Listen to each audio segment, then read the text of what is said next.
सोचे बिचारे है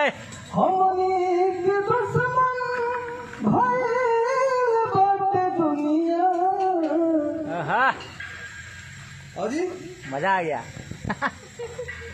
आगे था क्या था? हरी डल बाटे आज के हो पत्थर न मारे तीनों को हाइड ले लो जिया सब तीनों को हाइड ले लो बिना को हाथ ना बजरिया से होला नजरिया के रोग नजरिए से होला तेरे की जियो राजा।